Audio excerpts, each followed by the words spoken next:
Il y a d'autres trucs comme ça qui sont complètement aberrants. C'est de mettre carrément un menu avec 17 tarifs dessus. On a le carnet 10 séances, 50 séances, 100 séances. On a du coaching, on a du team training, on a du small group, on a d'engagement, sans engagement, de ci, de ça, du CE. Et en fait, tu t'es paumé. Le gars, il ne sait plus choisir. On ne peut pas dire que d'augmenter ses prix va obligatoirement avoir un impact négatif sur ton taux de transfert. Grâce à... Il vaut mieux traiter le moteur avant de mettre de l'essence dedans. Très souvent, il y a beaucoup de gérants qui mettent des budgets importants en communication pour générer du flux. Mais le problème, c'est que derrière, le moteur ne fonctionne pas.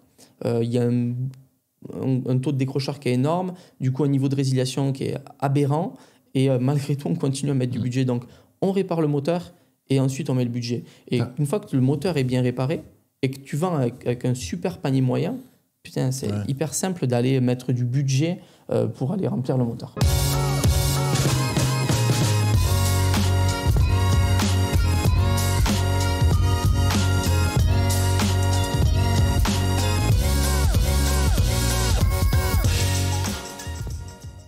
Bonjour à tous, bienvenue dans ce 10e épisode dans la tête d'un gérant de club de fitness, déjà 10. Ouais. Ça passe vite. Ben ouais, écoute, on enchaîne, hein. On a pas mal de sujets à traiter, donc on est sur le front pour délivrer un max, donc c'est cool. Bonjour à tous et bienvenue dans le podcast. J'espère que vous êtes prêts pour bosser, avancer sur des sujets clés.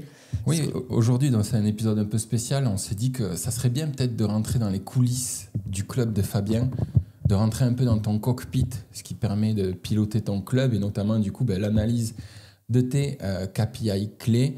On va en parler, on va les descendre et l'idée derrière ce podcast, c'est de vous donner un peu un aperçu de comment Fabien analyse les chiffres clés de son club, pourquoi ça t'aide au quotidien. Enfin, on va voir tout ça ensemble et on espère du coup que ça va vous aider à essayer d'avoir une trame pour analyser votre club tous les mois.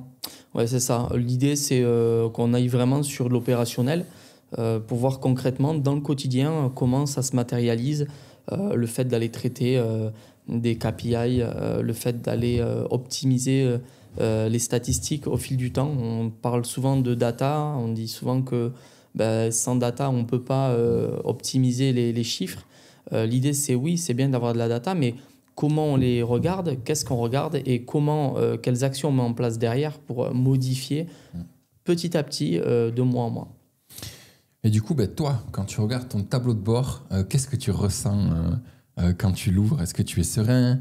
Est-ce qu'il y a encore des chiffres qui te mettent un peu de pression? Qu'est-ce qui se passe? Tu commences ta journée, tu ouvres ton tableau de KPI, qu'est-ce qui se passe? Ouais, en fait, non, je suis jamais serein quand j'ouvre un tableau de KPI parce que je souhaite toujours faire mieux. Et des fois, on a des imprévus qui tombent, on ne sait pas pourquoi. Et ça te remet une case un petit peu dans l'orange. Et du coup, en fait, l'idée, c'est de le voir et de se dire pourquoi. Et quand tu cherches, tu trouves souvent. Et quand tu trouves, tu rétablis. Et donc, non, jamais serein. Après, oui, c'est vrai que les chiffres sont dans l'ensemble bons. Hein, donc, du coup, c'est plus serein qu'on va dire alors qu'il y a 10 ans en arrière, non, parce que je ne les suivais pas mes datas il y a 10 ans en arrière. Mais qu'il y a quelques années en arrière où je suis commencé déjà à suivre les datas, oui, je suis plus serein parce que c'est plus facile de piloter vraiment un club qui a de la trésorerie, qui dégage du plus chaque mois, plutôt que l'inverse, ça c'est sûr. Mais après, non, dans l'analyse de mes tableaux, jamais serein à 100% puisqu'on est toujours en quête d'optimiser. Là, par exemple, j'ai mes taux de résiliation sur le mois d'août qui sont repartis à la hausse. Et du coup, la question, c'est pourquoi? Et ensuite, mettre en place ces actions avec les équipes. Oui, on va y venir après. Pour toi, c'est ultra important en tant que gérant de club, pour toi, dans la réussite de ton club, d'avoir cette visibilité-là sur ces indicateurs bien clés? Oui, c'est clé. Hein. Je donne toujours l'exemple du joueur de fléchette qui joue les yeux bandés. Il n'a jamais la capacité d'améliorer sa flèche suivante parce qu'il ne sait pas où il tape. Et c'est comme absolument dans tout. Dans le sport, c'est pareil. Si tu n'as pas de data sur tes performances, à tout niveau, il faut avoir cette info pour savoir où tu en es et surtout si les actions que tu vas mettre en place vont avoir une incidence positive ou négative d'un coup sur l'autre. Et donc, du coup, c'est fondamental.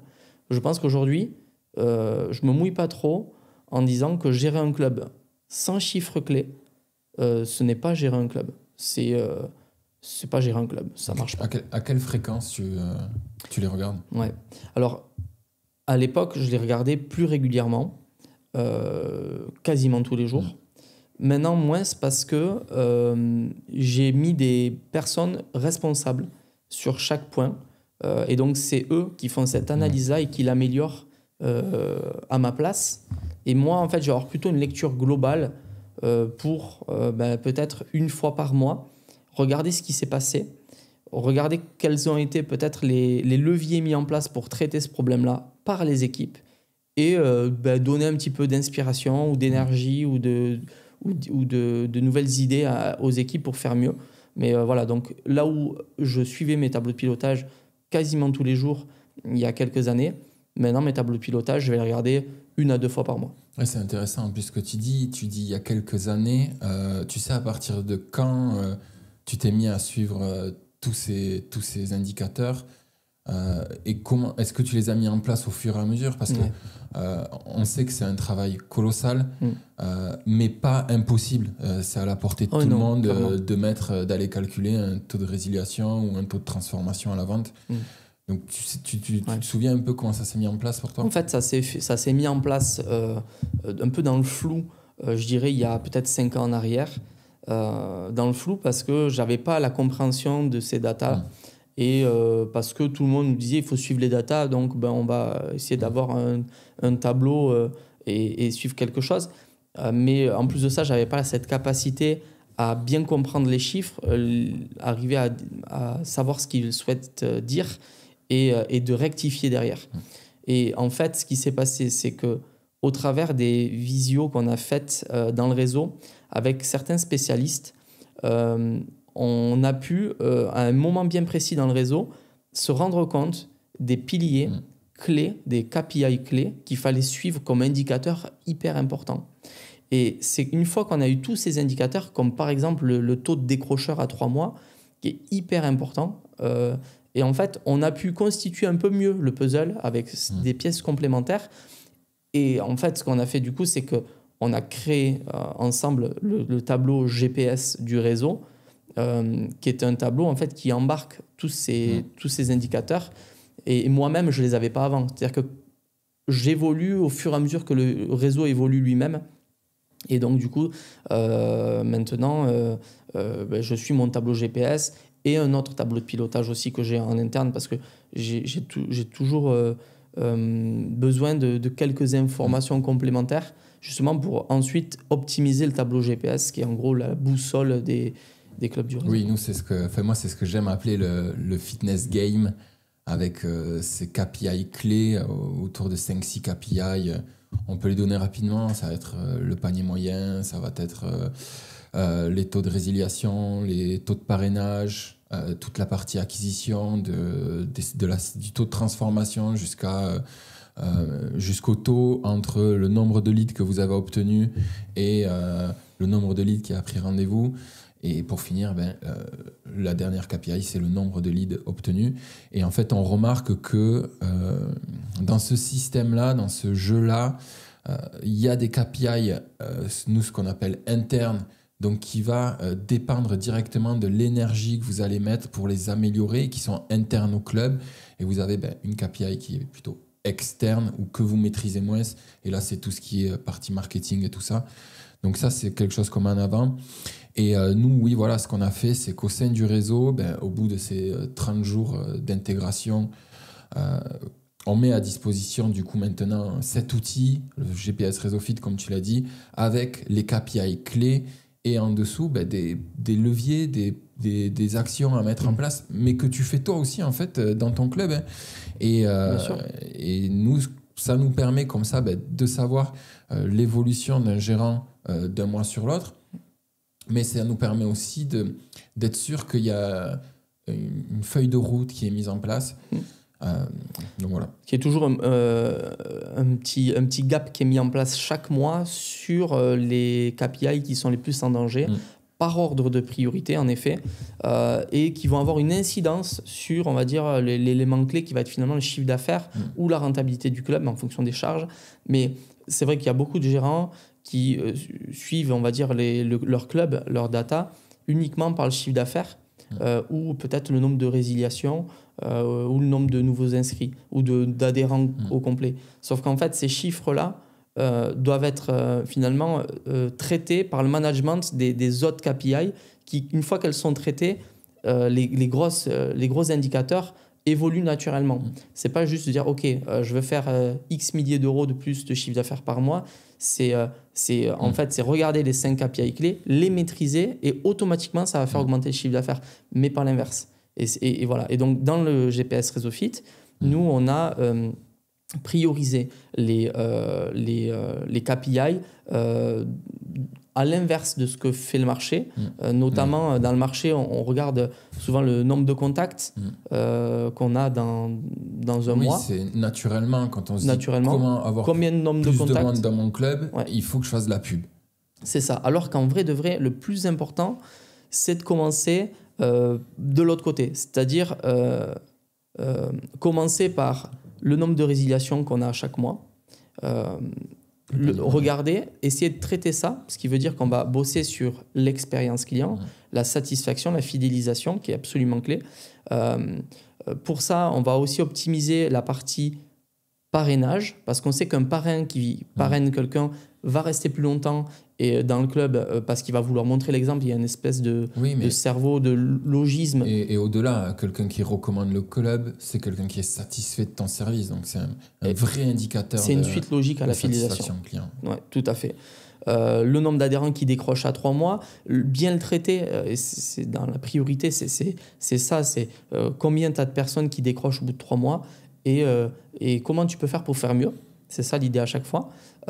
Et ensuite, on arrive sur la partie acquisition dont tu disais tout à l'heure, où on a le nombre de nouveaux clients par rapport au nombre de rendez-vous honorés, donc qui donne le taux de transformation. Puis, on remonte un peu, on est du nombre de rendez-vous versus nombre de rendez-vous pris pour éviter les no-shows. Quel levier tu mets en place pour optimiser le nombre de personnes qui te disent venir et qui viennent vraiment. Et ensuite, tu as de nombre de rendez-vous pris à nombre de contacts. Donc, concrètement, sur 100 contacts, combien tu arrives à fixer des rendez-vous. Et donc, c'est dans ce sens-là qu'on va traiter, parce que pour nous, il vaut mieux traiter le moteur avant de mettre de l'essence dedans. Très souvent, il y a beaucoup de gérants qui mettent des budgets importants en communication pour générer du flux, mais le problème, c'est que derrière, le moteur ne fonctionne pas. Il y a un taux de décrocheur qui est énorme, du coup un niveau de résiliation qui est aberrant, et malgré tout, on continue à mettre du budget. Donc, on répare le moteur et ensuite on met le budget. Et une fois que le moteur est bien réparé et que tu vends avec un super panier moyen, putain, c'est hyper simple d'aller mettre du budget pour aller remplir le moteur. Je suis étonné que tu n'aies pas commencé par le panier moyen d'ailleurs. Ouais. En effet, le panier moyen, c'est avant la partie fidélisation, qui est le socle de tout. Le panier moyen, c'est lié à l'offre qu'on propose, quels abonnements on vend dans un club de fitness. Et le panier moyen, c'est clé parce qu'on s'est rendu compte que beaucoup de clubs de fitness vendent des formules qu'ils ne souhaitent pas vendre pour essayer d'être à peu près cohérent par rapport aux tarifs des concurrents de sa ville. Et au final, ont une rentabilité qui est très mauvaise. Et c'est absolument clé de traiter en premier les offres. L'offre a une incidence directe du coup sur le panier moyen. Ce qu'on vend, c'est ce qui va faire que le panier moyen va tendre à évoluer ou à baisser sur les prochains mois, avant même de traiter la fidélisation ou même la partie acquisition. Parce que, en fait, si on est certain de vendre avec un bon panier moyen, derrière, déjà, on aura un retour sur investissement sur les publicités beaucoup plus rapide. Parce que peut-être que si tu vends à 30 € par mois, ça te fait 360 € de chiffre d'affaires annuel.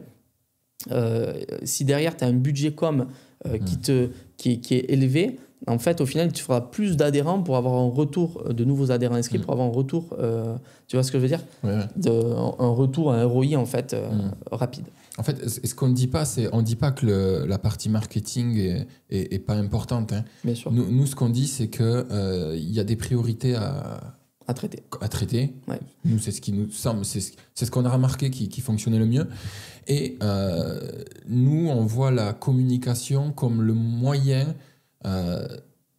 d'aller, comme dit Fabien, envoyer de l'essence dans le moteur, quoi. Quand tout roule en interne, là, vous pouvez foutre le feu en budget, toujours en suivant, bien sûr, hein, le ROI, comme tu as dit.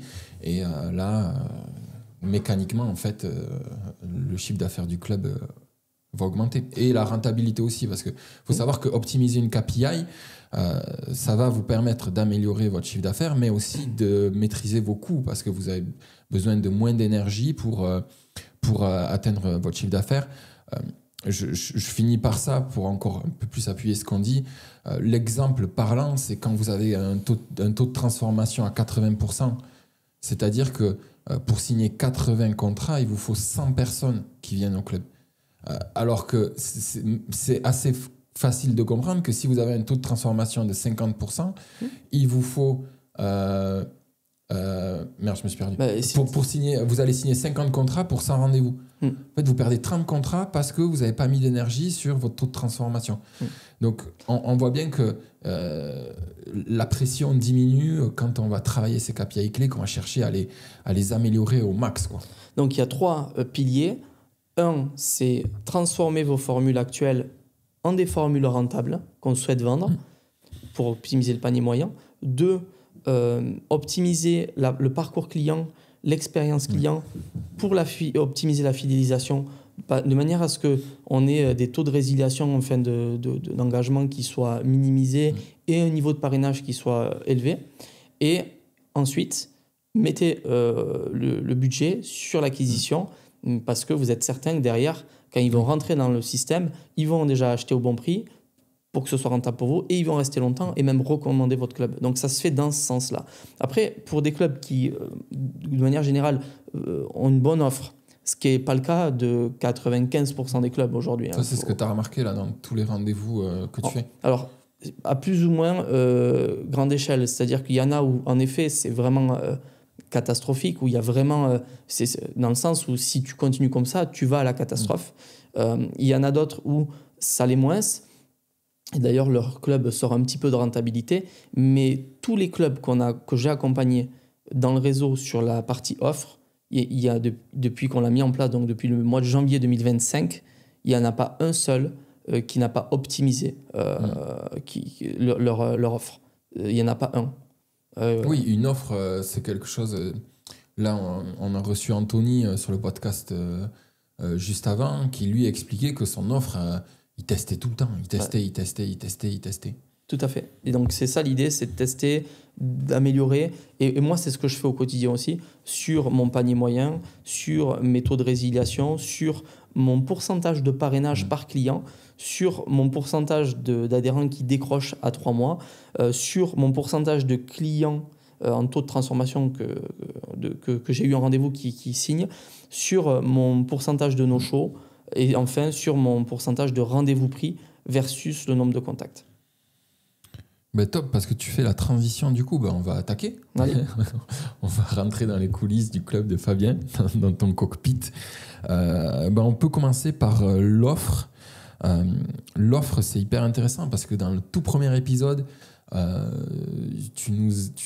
avait exposé du coup le lancement de tes nouvelles offres où ça avait abordé un très gros changement dans ton club stratégique parce que tes offres tu les avais largement augmentées. Et en préparant cet épisode, c'est marrant parce que tu m'as dit mais tu sais Seb, les offres là, je les ai encore bougées.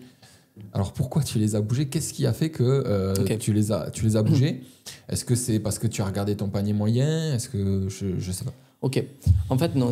Concrètement, et je vais être tout à fait honnête sur comme je le pense l'être tout le temps, ce qui a fait que j'ai bougé mes offres, c'est que entre le mois de janvier où je les ai mis en place suite aux réflexions du dernier trimestre 2024 donc ce que j'ai déployé en janvier et aujourd'hui, donc on est au mois de septembre, donc j'ai accompagné des dizaines de gérants sur l'offre. Et à chaque fois, il y a quelque chose qui a continué à évoluer. Et donc, je me retrouvais au final avec un club qui avait pourtant fait un avant-après énorme à partir de ces nouvelles offres, se retrouver un petit peu dans le rétroviseur par rapport aux nouvelles, au plus qu'on venait rajouter sur les accompagnements, par exemple, du mois d'août. Ouais, en fait, du coup, c'est-à-dire qu'avec, je sais pas, tous les rendez-vous que tu as fait sur la formation de l'offre, avec les gérants, les heures que tu as passées, les discussions, les échanges que tu as eus, l'expérience a fait que tu t'es rendu compte qu'il y avait beaucoup de recommandations que tu faisais qui fonctionnaient pour ces clubs-là. Tout à fait. Qu'il fallait que tu te mettes à appliquer dans ton club, en fait. C'est exactement ça. Et c'est des petites choses parce qu'en fait, la structure, la méthode est exactement la même. C'est juste qu'on a optimisé au fil du temps. Et donc, du coup, j'ai voulu moi aussi embarquer la V2, quoi. Ouais. Voilà. Et du coup, ton panier moyen, tu l'as vu évoluer ces derniers mois ? Ouais, il a évolué. Alors, concrètement, en fait, depuis le mois de janvier, j'ai fait un gap d'à peu près 4 000 € tous les mois par rapport à N-1. Mais 4 000 € de CA ? De CA hors taxe. Ok. Voilà. Donc, ça oscille entre 3 et 5 000 €. Donc, on est à peu près à 4 000 € de plus tous les mois en termes de CA par rapport à N-1. En ressources équivalentes, en ressources humaines équivalentes et tout ça. En ressources complètement équivalentes. En fait, ce qui a juste changé, c'est juste mes offres.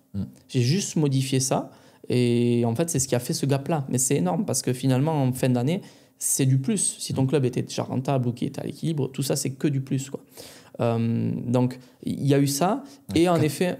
4 000 €, pardon, je te coupe, mais 4 000 € sur 12 mois, ça fait quoi, 48 ? Ouais, c'est ça. Sur 12 mois, ça fait 48 000 € sur les 6 premiers mois. Mais en fait, ça tend à évoluer. Et le chiffre d'affaires aussi, puisque en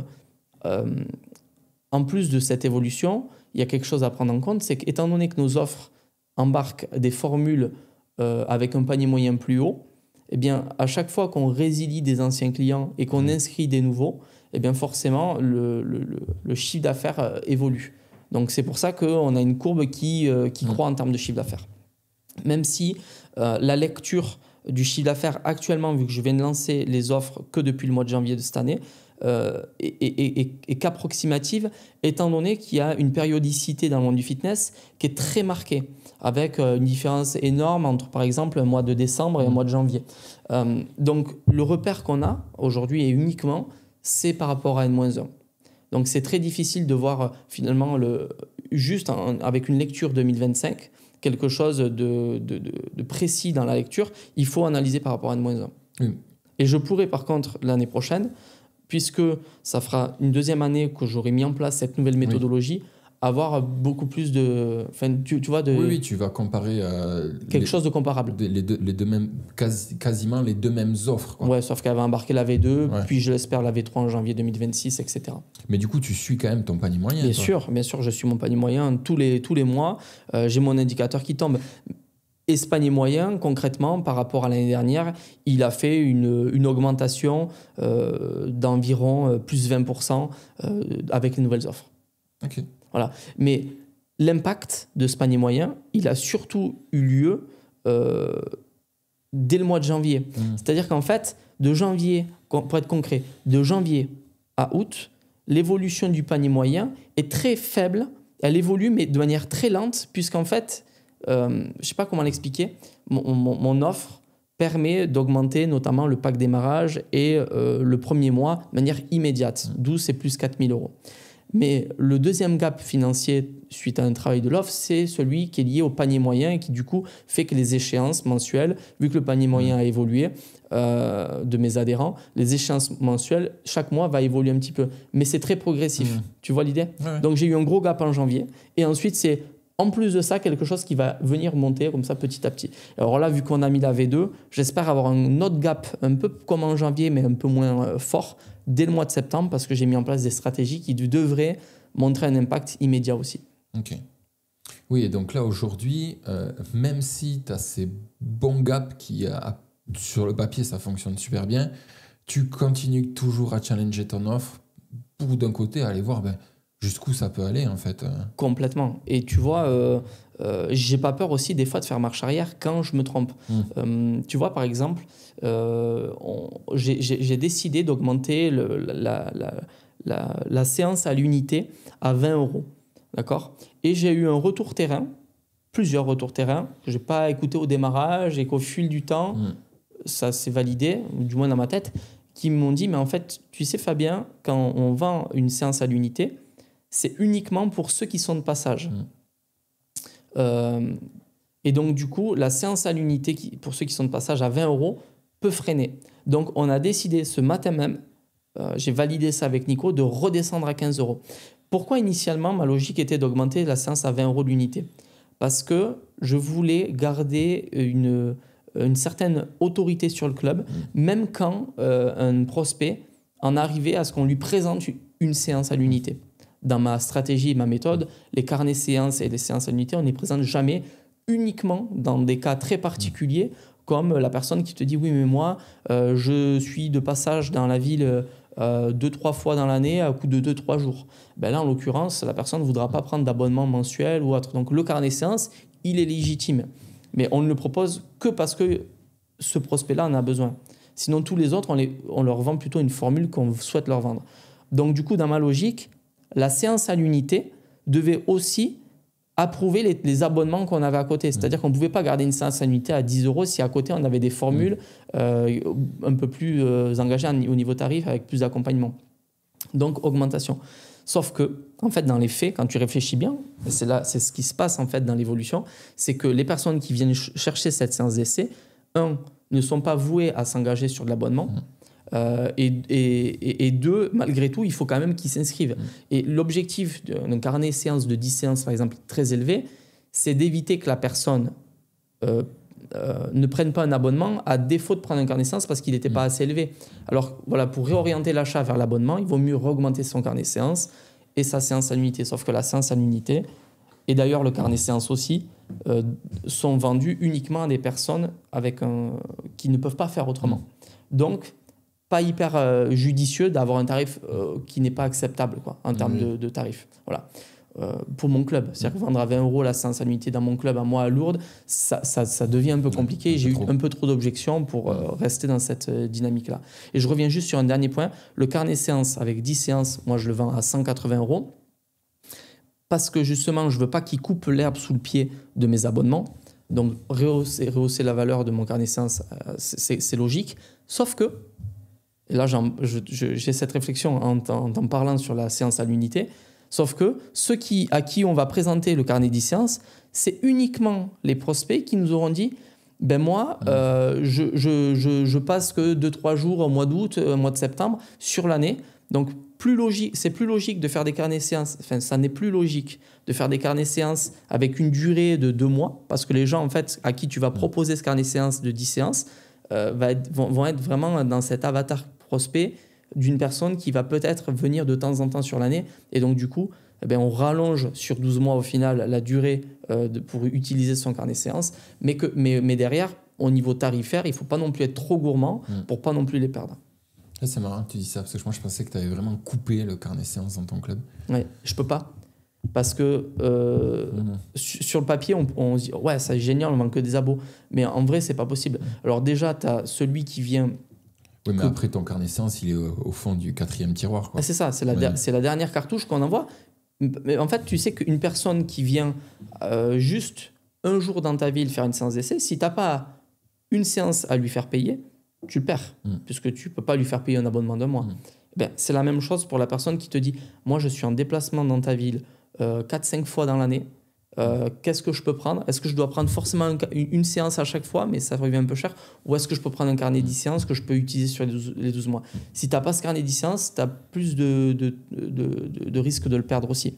Tu vois ce que je veux dire ? Ouais, je vois. Le tout, c'est de ne pas présenter ce carnet séance au tout démarrage. C'est absolument contre-productif. Ok. Super intéressant sur l'offre. Moi, il y a quand même quelque chose qu'il faut bien qu'on explique, c'est que nous, c'est comme ça qu'on l'a remarqué. Le travail sur l'offre a un impact, mais sur toutes les autres KPI. C'est comme si tout en haut, tout en bas plutôt de votre pyramide, vous aviez le panier moyen en KPI et l'offre. Pourquoi ? Parce que de travailler son offre, si elle est bien amenée, bien brandée, bien packagée, automatiquement, ça va avoir un impact sur vos taux de transformation. automatiquement, ça va avoir un impact sur votre fidélisation parce que si en retravaillant votre offre derrière, vous avez retravaillé votre parcours client, etc., ça va avoir un impact sur votre fidélisation. Si votre offre embarque, par exemple, un suivi régulier avec vos adhérents, forcément que l'expérience client va être optimisée. Les gens vont être contents de payer peut-être 20 ou 25 euros de plus par mois ou par 4 semaines. Et vous, en fait, vous vous assurez d'avoir quelqu'un qui ait plus de résultats, donc plus satisfait, qui du coup va parrainer, etc. Mais la réflexion qu'il faut avoir, après on n'est pas là pour aller structurer l'offre maintenant, mais la réflexion à avoir, c'est quand même d'avoir une position de repli.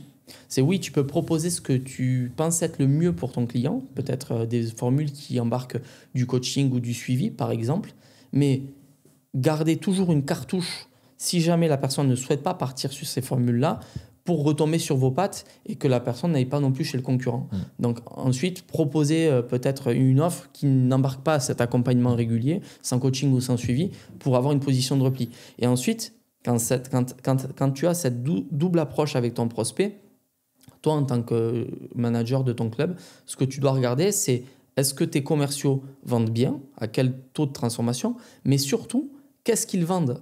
Est-ce qu'ils vont vendre des formules avec accompagnement ou est-ce qu'ils vont vendre surtout des formules sans accompagnement ? Et tu verras que d'un mois sur l'autre, ça peut vraiment évoluer. Peut-être que quand tu mets un peu d'énergie ou que tu mets un travail spécifique en roleplay avec tes commerciaux sur comment je fais pour traiter les objections au moment où je présente mon accompagnement et à quel moment je dois présenter ma formule sans accompagnement, qui est ma formule standard qu'on vend tous aujourd'hui, peut-être dans les clubs de fitness, à quel moment je retourne un peu ma veste en lui disant « Écoute, si le budget ne te convient pas, j'ai quand même cette solution-là. » Parce que dans les clubs que j'accompagne, il y a un dilemme à avoir, c'est il ne faut pas bloquer la vente en proposant uniquement des formules accompagnées trop loin, jusqu'à ce que la personne se braque et dise non. Et voilà, à quel moment tu twistes et tu dis « Ok, il m'a mis une objection, j'ai essayé de la traiter 1, 2, 3 fois, ça passe toujours pas, c'est le moment, c'est le signal où je dois lui présenter mon offre, peut-être à 50 euros par 4 semaines. » Ok, très clair. Très clair. Et je repense à une dernière chose, c'est que tu avais des taux de transformation qui ont toujours été super hauts avant tes offres qui étaient peut-être 40-30% moins chères.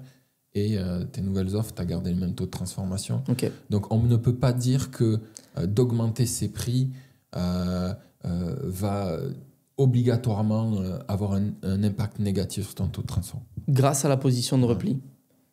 Grâce à la position de repli uniquement. Parce que si j'avais juste présenté des formules, on va dire premium, pour optimiser la rentabilité du club et le parcours client, et que je n'avais pas de position de repli, que j'avais complètement effacé mes anciens tarifs, en fait, ou mon ancien tarif, j'aurais eu un taux de transformation qui aurait chuté.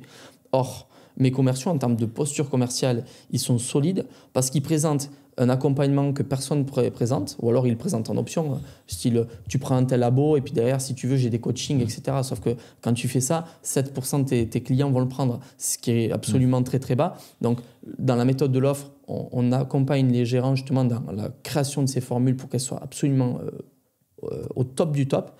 Et si jamais ça ne passe pas, à ce moment-là, on glisse sur l'ancienne formule qui, elle aussi, a été optimisée, etc. En fait, ce qu'il ne faut plus voir, c'est enfin, je ne sais pas, en tout cas, je n'ai pas la science infuse, mais en tout cas, ma conviction profonde, c'est que ces plaquettes où tu as soit le fidélité-liberté, pour moi, c'est une bêtise absolue parce que tu proposes à ton adhérent, avant même qu'il te demande ou crée une objection sur sa capacité à s'engager, d'aller partir sur du sans-engagement. C'est bête, propose que de l'engagement et si ça passe pas, seulement à ce moment-là, tu proposes du sans-engagement.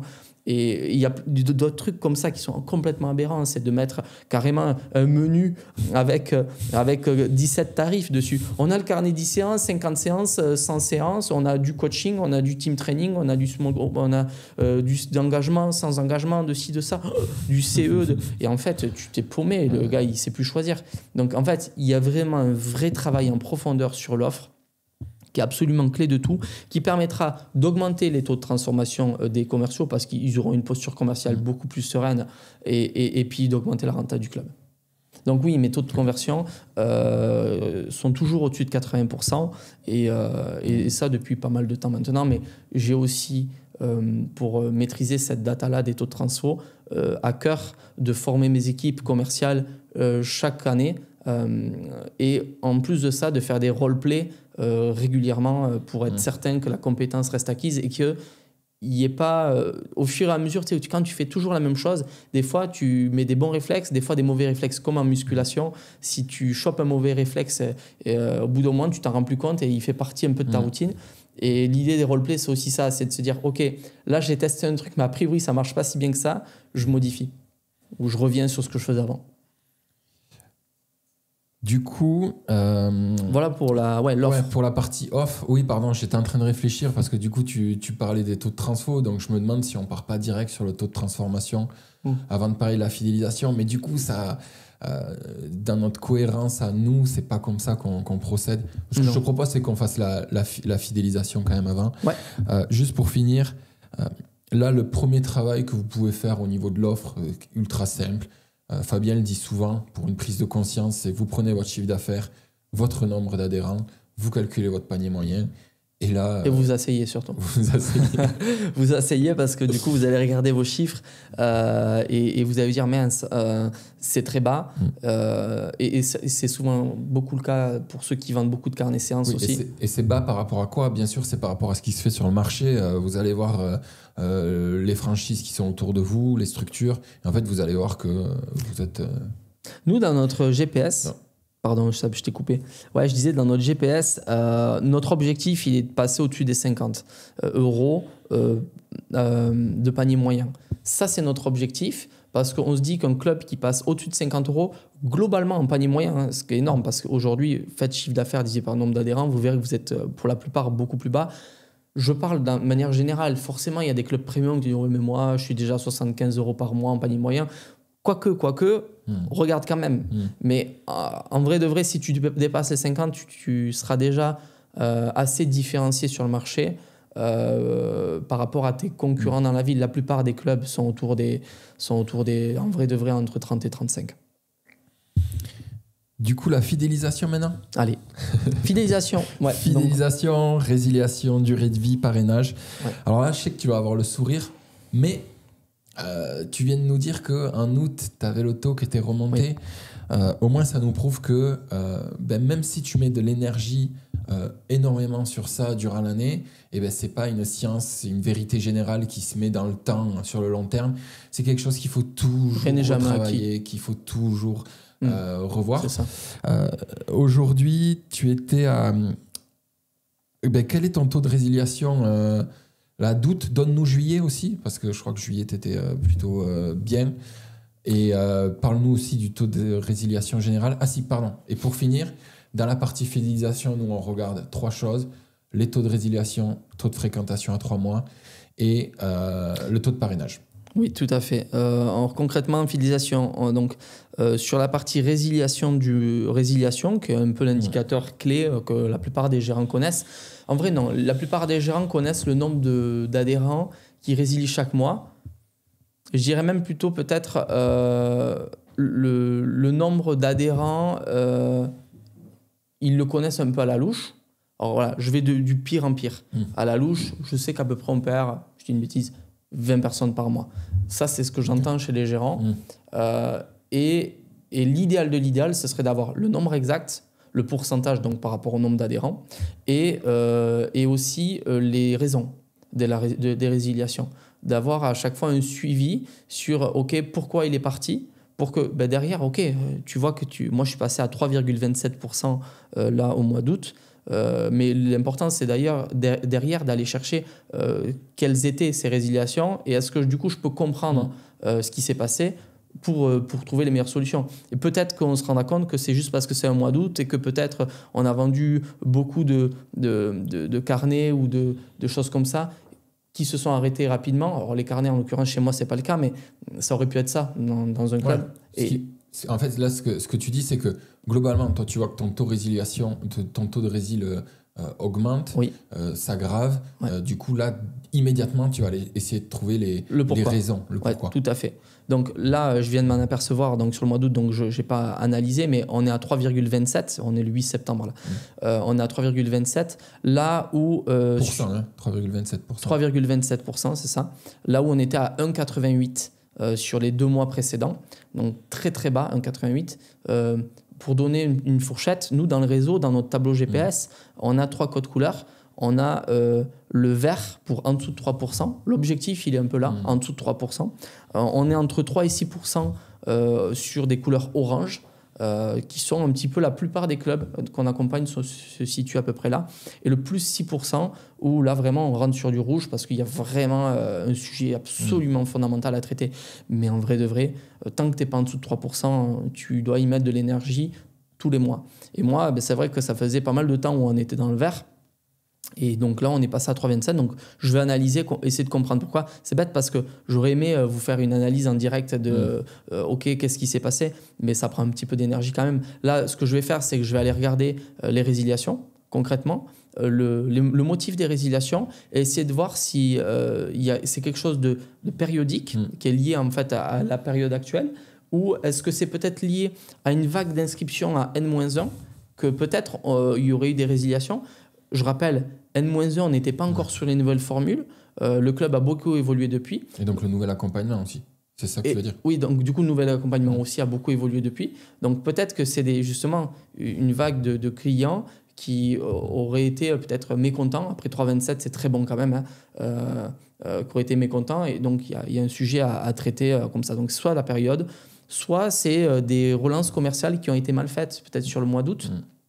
Parce que mois d'août, on est en sous-effectif. Donc, il faut que je comprenne un petit peu, voir si les missions de mes commerciaux qui doivent traiter les résiliations ont bien été faites. Et là, en l'occurrence, je sais que, par exemple, la personne qui est en charge de ça est partie 15 jours au mois d'août en vacances. Il y a peut-être un sujet à creuser. Voilà. Et au niveau de tes taux de résiliation, j'ai oublié ce que je voulais te dire. Mais en tout cas, le temps que peut-être tu trouves ce que tu voulais me dire, ce que je voulais dire, c'est que dans la partie KPI, on est tout le temps et sans cesse en train de réajuster. En vrai, c'est jamais acquis. Oui. Comme dans tout dans la vie, c'est quand tu crois que c'est acquis que ça se dégringole. Là, c'est pareil, c'est sans cesse. Et donc, imagine les gérants qui ne font pas ce travail-là, un peu tout au ressenti. C'est très compliqué pour eux. Enfin, c'est pas tenable en vrai. Et d'ailleurs, du coup, tu peux nous dire qu'est-ce que c'est les taux de résiliation qu'on remarque souvent dans le fitness? Oui. Je pense que tu les as, ces données-là. Donc, comme je disais, en dessous de 3%, c'est ce qu'il faut aller chercher. Les clubs studios en small group, coaching, EMS ou autres, eux, doivent aller chercher en dessous de 2%. C'est un peu l'objectif derrière. La plupart des clubs que nous on accompagne se situent entre 3 et 6%. Je n'ai pas le chiffre exact, mais ils sont plutôt entre 3 et 6. Je dirais même plutôt entre 4 et 6. Chez les low cost affirmés, ils sont au-dessus de 6% quasiment tout le temps, à peu près à 7%, 7 à 8%. Ouais, c'est-à-dire que ça rejoint vraiment les travaux de Paul Bedford. Hein. On est d'accord sur ça. Hein, où Paul Bedford disait, et on remarque ça du coup très largement dans le fitness, si vous regardez bien les franchisés ne communiquent jamais, enfin les franchisés low cost ne communiquent jamais sur leur taux de résiliation, mais c'est une raison qui est toute simple, c'est qu'il est vachement élevé en fait. Ouais. Si ça serait sinon ils en feraient un argument de vente. D'ailleurs, moi j'en fais un argument de vente. Oui. C'est-à-dire que je cache pas aux adhérents que ils ont des chances de décrocher. Exactement. mais par contre, ce que je promets, c'est que nous, on va avoir un suivi des décrocheurs. Et que si tu décroches, c'est pas juste un mail en automatique que tu vas recevoir par notre logiciel d'exploitation. C'est la personne qui t'a fait le rendez-vous, qui va t'appeler. Et mieux que ça, on va avoir les informations de ses objectifs et de son pourquoi profond sur notre logiciel. Ce qui fait que quand le commercial appelle ou le conseiller appelle, il dit salut Seb, j'ai vu que ça faisait 2 semaines que tu n'étais pas venu au club. Comment ça va ? Donc, ouais. Et là, Seb, il va nous dire soit je suis parti en vacances, c'est fabuleux que vous m'appeliez, j'ai jamais vu ça, expérience optimale. Il va en parler avec les gens avec qui il est en vacances. Soit il va vous dire ouais, c'est vrai, franchement, c'est génial que tu m'appelles parce que j'avais perdu la motivation, parce que si, parce que ça, j'ai eu des courbatures, j'ai eu ci, j'ai eu ça. Ben, là, à ce moment-là, rappel du pourquoi profond. Alors, je me souviens que tu m'avais dit que tu souhaitais perdre 4 kilos parce que tu voulais pouvoir profiter de l'été, enfin, j'en sais rien, ou même que tu souhaitais être en forme et pour, allez, je reviens sur tes objectifs à toi, pour pouvoir faire du sport longtemps avec tes enfants. Moi, je t'avais promis que si tu décrochais, je serais là, que tes objectifs deviendraient les nôtres. Et donc, c'est pour ça que je t'appelle. Et donc, si tu veux, on refixe un rendez-vous avec ton coach. Ton coach, donc, d'ailleurs, c'est Amélie. Et on va refaire un rendez-vous pour refixer tes objectifs, refaire un point où tu pourras parler justement de ce qui t'a amené à arrêter. Et bien, de faire ça, en termes d'expérience client, c'est top. Donc, tu parlais de Paul Bedford tout à l'heure. J'ai un peu glissé sur ça et on est sur la KPI qui suit, qui est le suivi des décrocheurs. Paul Bedford, en effet, dit qu'il faut 4 rendez-vous accompagnés pendant les 30 premiers jours. Et donc, du coup, tout est lié. Si tu maîtrises ton offre et que dans ton offre, au lieu de faire des frais d'inscription, tu fais un pack de démarrage, un vrai, qui lui permettra d'être en sécurité, de savoir où il va, d'avoir des objectifs clairs et de faire des liens avec les coachs, par exemple. Eh bien, hop, il y a déjà un point qui est là et qui est positionné. Et il y a des clubs qui, malheureusement, font des bilans sportifs, mais qui ne le notent pas et ils mettent toujours frais d'inscription 50 balles. Alors que c'est trop bête. Il y a un bilan qui est intégré. Pourquoi ne pas l'intégrer dans le pack d'EM pour montrer la valeur plutôt que de lui dire surprise, tu vois, en plus de ça. Alors, c'est bien de faire des surprises, mais sur des piliers aussi importants, il faut les mettre en avant parce que c'est ce qui va permettre au prospect de se projeter sereinement sur la suite. Donc, 4 rendez-vous accompagnés, c'est ce qui fait qu'on peut maîtriser parfaitement cette data. Ouais, c'est bien que tu mettes l'accent sur les travaux de Paul Bedford. Non, c'est toi qui as mis l'accent. Non, parce que moi, je suis de l'école où quand il y a scientifiquement, c'est prouvé, il y a eu un travail, comment il dit, Johan Monsny, il aime bien ce mot, quantitatif, qui a été fait dans l'analyse des clubs, des données et tout. Si le mec te dit que si tu fais 4 rendez-vous accompagnés dans les 30 premiers jours, tu réduis drastiquement ton nombre de résiliations à la fin de l'année, mais pour moi, c'est une erreur stratégique de ne pas le mettre en place dès le mois prochain. Oui. Alors, bien évidemment, c'est compliqué, mais en fait, c'est ça qui fait les résultats. Mais c'est encore plus compliqué que de galérer financièrement pendant 5 ans d'affilée. Oui. Donc, et la fidélisation est clé dans la réussite d'un club de fitness. Quand vous avez uniquement 14% de vos membres qui résilient à la fin de l'année, c'est des gens que vous n'aurez pas à aller chercher dans l'acquisition. Il y a des stats, encore une fois, l'acquisition coûte 5 fois plus cher que la fidélisation, mais c'est vrai, c'est vrai. Une personne que vous avez signée, que vous êtes embêté à signer, faites en sorte de la garder l'année d'après, mettez de l'énergie là-dedans. Et s'il faut mettre 4 rendez-vous accompagnés les 30 premiers jours, il faut réfléchir à comment faire en sorte d'avoir ces 4 rendez-vous accompagnés. En tout cas, dans le pourcentage de résiliation, on est sur le pourcentage de résiliation, là, c'est ça ? Là, on était sur taux de résiliation. Tu as commencé à évoquer taux de fréquentation aussi. Ouais, et donc du coup, sur le taux de résiliation, nous, dans notre tableau GPS, justement, pour maîtriser ça, les gérants ont accès aux leviers qui permettent de traiter cette data. Si tu vois que tu es orange, tu descends un peu dans ton tableau, tu regardes le levier numéro 1 et tu mets en place. Et par exemple... Non, je vais en parler après, mais sur la partie décrocheur, il y a des outils qui se construisent maintenant. Je pense à Hero Skipper avec Johan Monsny qui permet justement en quelques clics d'avoir tous les décrocheurs. Et ça fait gagner beaucoup, beaucoup de temps. Même moi, je l'ai pris alors que j'avais une granularité, un suivi hebdomadaire de mes adhérents mais qui prenait beaucoup de temps par mes commerciaux. Alors, je le faisais parce que ça fait gagner beaucoup d'argent, ou du moins, ça t'évite d'en perdre beaucoup. Et maintenant, il y a des outils qui permettent justement de maîtriser ça. Oui, donc là, tu parles du taux de fréquentation. Tu avais une anecdote qui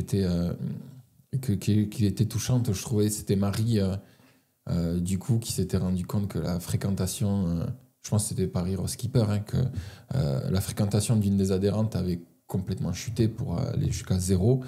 Et Marie qui appelle cette adhérente parce que dans ton club, vous avez mis en place ce processus-là, et cette adhérente qui revient du coup tous les jours au club et qui fait ses 2 heures de marche et qui en fait tous les jours dit à Marie merci de m'avoir appelé parce qu'elle a perdu, je sais plus, 15 ouais, elle m'a dit que c'était son ange gardien quand j'ai été la voir. Elle a perdu, je crois, 20 kilos. Je ne vais pas dire de bêtises, des fois j'en mets trop. C'est ce qu'il me dit, elle me dit. Je crois que c'est 20 kilos en vrai. Ouais, c'est 20, ouais, je crois que c'est 20. Et ouais, donc ça change des vies en plus, c'est juste énorme. Et tu sais, la plupart des gérants indépendants sont des passionnés.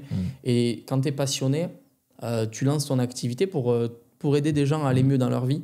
Et malheureusement, on se conforme à ce qui se fait sur le marché et on en oublie un petit peu ça.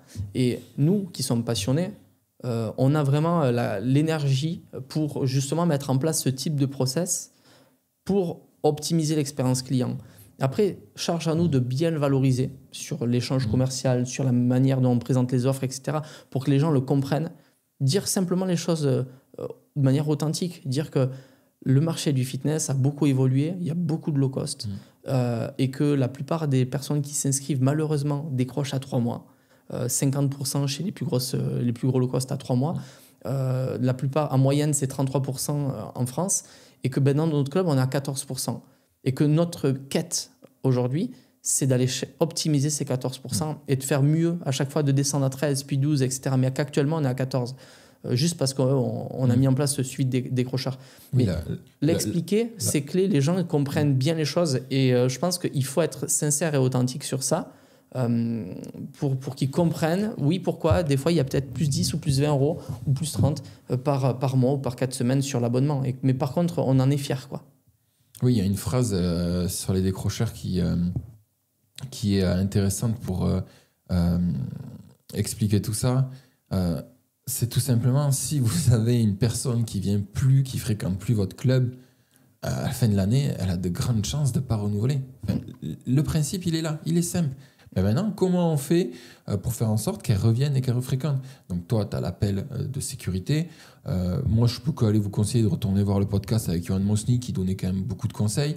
Aujourd'hui, Johan, sur son site The Mood, vous permet même de voir l'amélioration sur votre chiffre d'affaires d'une année sur l'autre, si vous diminuez vos taux de résiliation et tout ça. Donc, il a un simulateur. Ouais. Voilà, il a un simulateur. Allez voir, c'est comme l'histoire du panier moyen, c'est une prise de conscience directe, simple, mais qui vous permet derrière d'ajuster et de passer à l'action. Après, si le club il fait 4000 m² et qu'il veut faire du volume avec un accès au matériel, pas de souci, en fait, c'est une manière de faire et ça se respecte, il n'y a pas de sujet. Mais voilà, si le club n'a pas une capacité d'accueil énorme et que la philosophie du gérant, c'est d'accompagner ses clients pour leur permettre d'atteindre leurs objectifs, en fait, si tu crois que juste parce que tu fais des bons cours et que tu connais tes adhérents par leur prénom et que tu leur offres le café le samedi matin, ça va les faire rester. Tu n'auras que ton noyau dur qui va rester, ceux que tu connais depuis le moment où tu as lancé ton club et qui surfréquentent ton club. Mais tous les autres, en vrai de vrai, tu auras un taux de décrochage qui va être énorme. Et donc, il faut aller vraiment... il faut être honnête envers soi-même et se dire, OK, je regarde les chiffres, j'arrête d'en avoir peur, je vais chercher ces datas-là, je le mets sur un tableau et une fois que j'ai ces chiffres, j'essaie de les améliorer.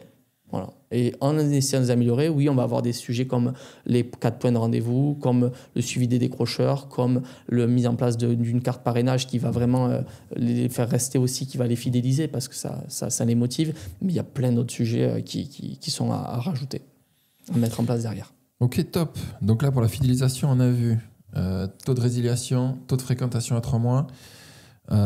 Il nous reste le parrainage. Il y en a, ils vont voir aussi la durée de vie du client. Oui.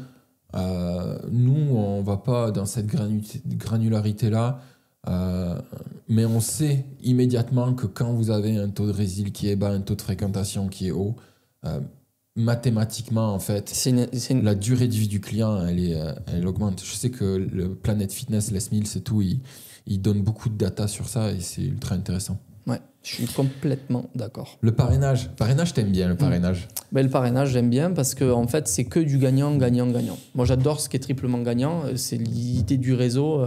Les gérants gagnent, tout le monde gagne en fait. Les adhérents gagnent et le réseau gagne, tout le monde gagne.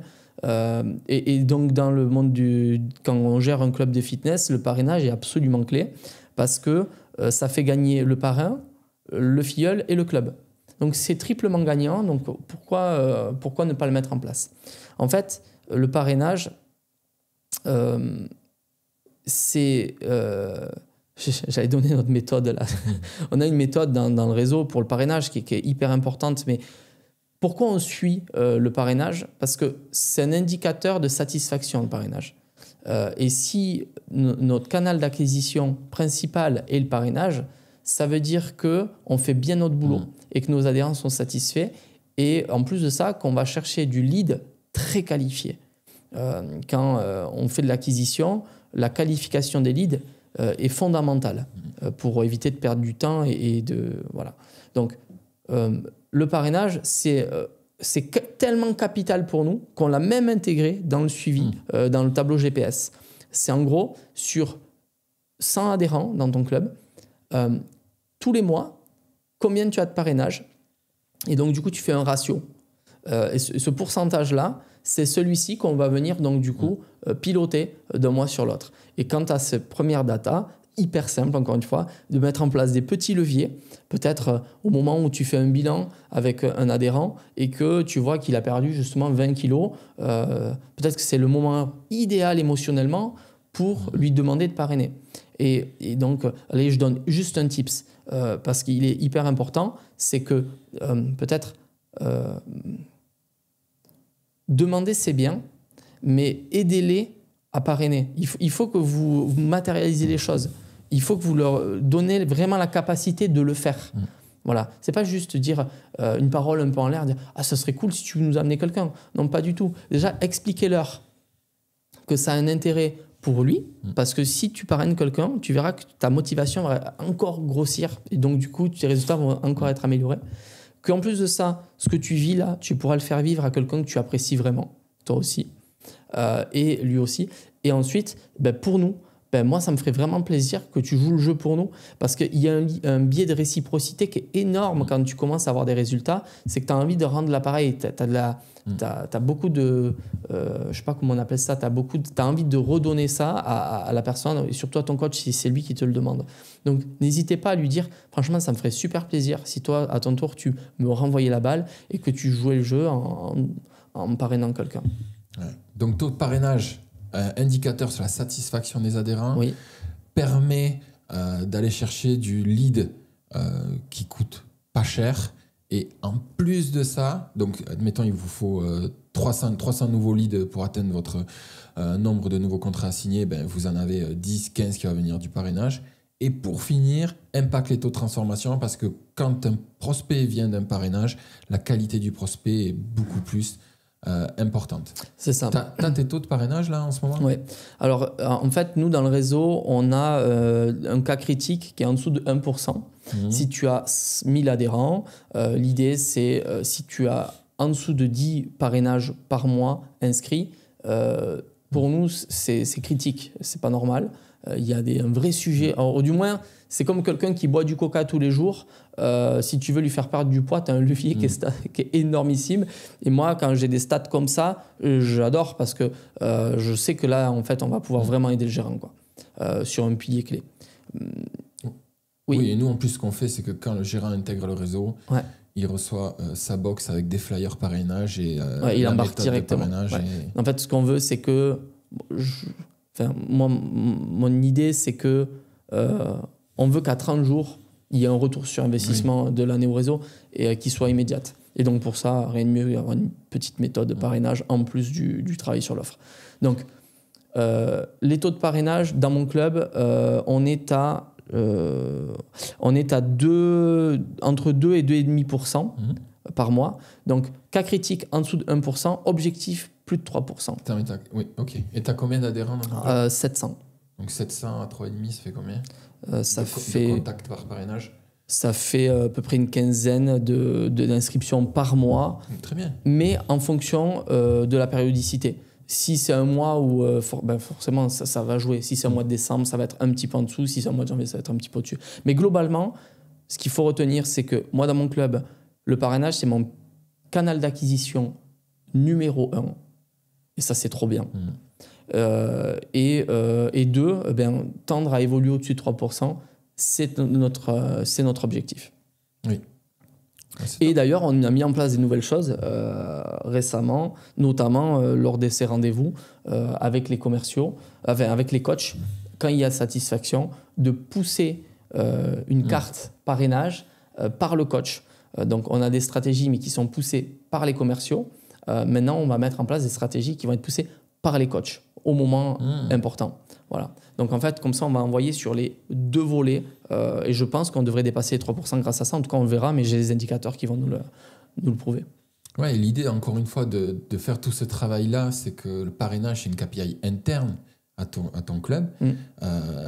Moi, ce que j'appelle interne, c'est que tu peux vraiment jouer dessus. Là, tu viens de le dire, en mettant une nouvelle action avec tes coachs. Derrière, toujours pareil, si tu as besoin de 150 leads chaque mois pour atteindre ton nombre de signatures, et ben, si tu sais déjà que tu en as 15 qui proviennent du parrainage, immédiatement, ça te baisse la pression que tu dois aller faire sur du budget com, etc. Complètement. Donc, parrainage, absolument clé. Là, donc on vient de voir toute la partie KPI fidélisation. Est-ce que j'ai d'autres questions à te poser là-dessus? Juste un point. Donc, on a vu résiliation, parrainage. Le pourcentage des décrocheurs à 3 mois, on l'a quand même bien traité tout à l'heure. Donc voilà, il y avait ces 3 KPI nous qu'on traite dans le réseau. Et que moi je traite au quotidien dans mon club. Super. Ce que je te propose, Fab, c'est qu'on fasse en 2 parties ce podcast. Donc là, je récapitule. On a vu un peu l'importance d'avoir ces KPI, l'offre et la fidélisation. Et dans la partie 2, on va aller regarder tout ce qui est partie vente, partie marketing et communication, et on finira avec la santé financière de ton club, des critères de rentabilité.